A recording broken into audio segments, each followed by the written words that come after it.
Hare Krishna devotees, welcome to Shloka a Day. Today's Shloka is Shloka number 29 of chapter 9, which begins a new section that concludes this chapter. But before we look at Shloka 29, let's just quickly look at what we have covered over the last month or so. So this is a summary view of chapter 9. So in the first three shlokas, the Lord has glorified knowledge and how one can develop Kevala Bhakti. After hearing all these shlokas, how one can develop Kevala Bhakti. And in shlokas 4 to 10, the Lord's inconceivable relationship with the material world and how everything operates through his energies and nothing can exist without him. From 11 to 19, we heard how different people understand the Lord differently. And in the last section that we've covered over the last 7-8 days, which is from shlokas 20 to 28, the Lord was contrasting demigod worship with pure devotional service. The conclusion is that Kevala Bhakti is far superior to demigod worship. So quickly looking at the shlokas that we've covered from 20 to 28. Those who study the Vedas and drink the Soma juice, seeking the heavenly planets, worship me indirectly. Purified of sinful reactions, they take birth on the pious heavenly planet of Indra, where they enjoy godly delights. Shloka 21. When they have thus enjoyed vast heavenly sense pleasure, and the results of their pious activities are exhausted, they return to this mortal planet again. Thus, those who seek sense enjoyment by adhering to the principles of the three Vedas achieve only repeated birth and death. Shloka 22. But those who always worship me with exclusive devotion, Kevala Bhakti, meditating on my transcendental form, to them I carry what they lack and I preserve what they have. That is that Yoga Kshemam Vahamyaham Shloka. In Shloka 23, those who are devotees of other gods and who worship them with faith actually worship only me, O son of Kunti, but they do so in a wrong way. Shloka 24, those who are devotees of other gods and who worship them with faith, sorry, I think I got a mistake here, right? So shloka number 24, the Lord says, I am the only enjoyer and master of all sacrifices. Therefore, those who do not recognize my true transcendental nature fall down. Shloka number 25, the Lord is saying, those who worship the demigods will take birth among the demigods. Those who worship the ancestors go to the ancestors. Those who worship ghosts and spirits will take birth among such beings. And those who worship me will live with me. Shloka number 26, if one offers me with love and devotion a leaf, a flower, a fruit, or water, I will accept it. Shloka number 27, whatever you do, whatever you eat, whatever you offer or give away, and whatever austerities you perform, do that, O son of Kunti, as an offering to me. Shloka number 28, in this way, you'll be freed from bondage to work and its auspicious and inauspicious results. With your mind fixed on me, in this principle of renunciation, you will be liberated and come to me. So as you can see, in these shlokas, the Lord has talked about the difference between demigod worship and the results of demigod worship contrasted to worshipping Lord Krishna and the results of worshipping Lord Krishna. So we're now coming to the concluding section of this chapter 9, which is shlokas 29 to 34. So this chapter concludes with the Lord glorifying those who worship him, how when one starts down this path of worshipping him, very quickly they get elevated to the position of Kevala Bhaktas, that even the most fallen amongst us can become pure devotees of the Supreme Lord. So with that, we will look at Shloka 29. Samoham sarva bhuteshu Samoham sarva bhuteshu na me dveshyosti na priyaha na me dveshyosti na priyaha ye bhajanti tu mam bhaktya ye bhajanti tu mam bhaktya mayi te teshu chapyaham. mayi te teshu chapyaham. Word for word meaning, translation and purport by His Divine Grace, A.C. Bhaktivedanta Swami Srila Prabhupada ki jai. Samaha, Samaha, equally disposed. equally disposed. Aham, Aham, I. I. Sarva bhuteshu, Sarva bhuteshu, to all living entities. to all living entities. Na, Na, no one. no one. Me, Me, to me.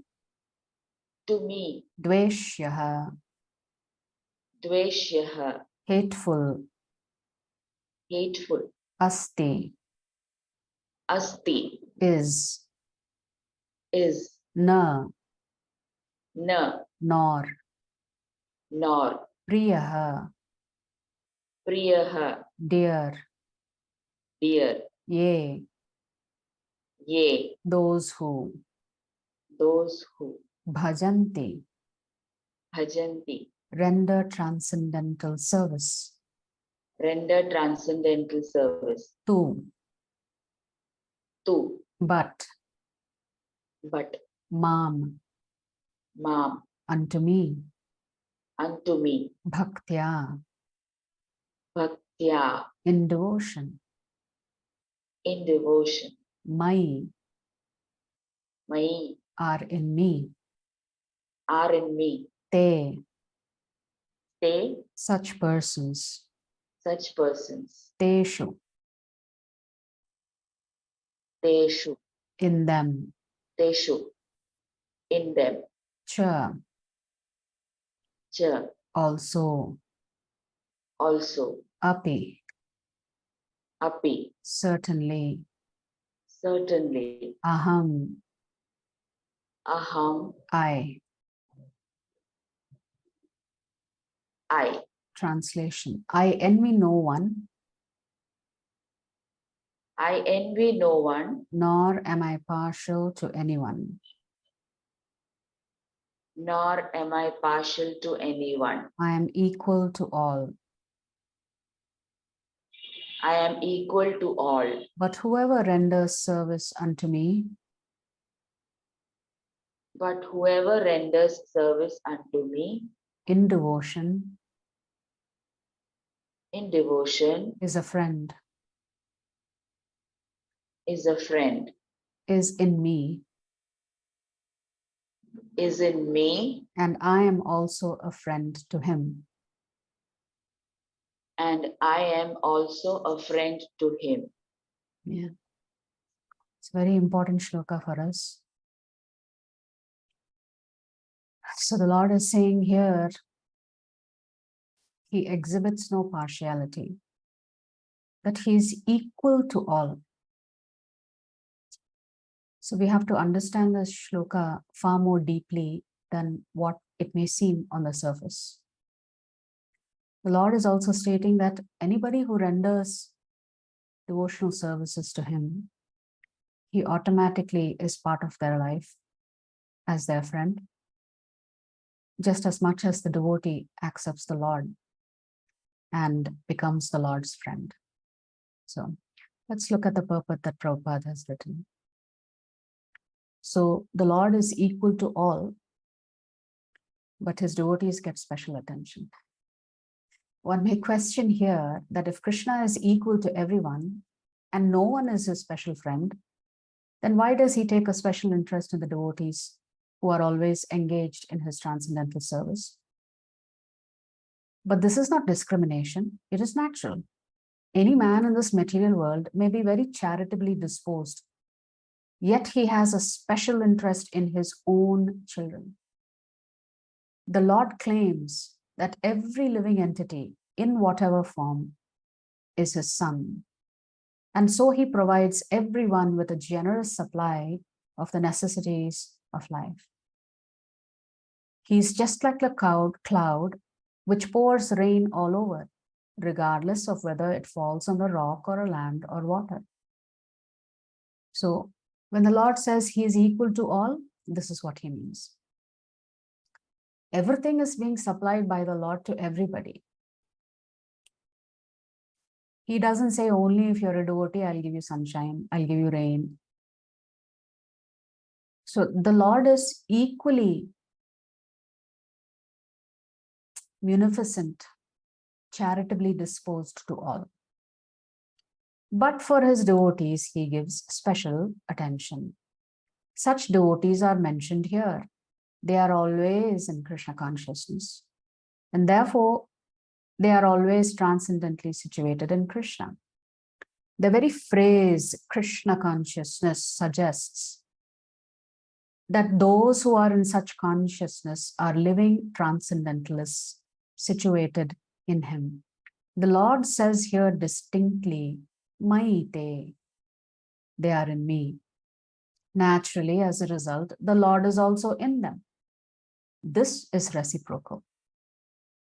Krishna is always reciprocating with his devotees. This also explains the words, Ye yathamam prapadyante tam stataiva bhajamyaham.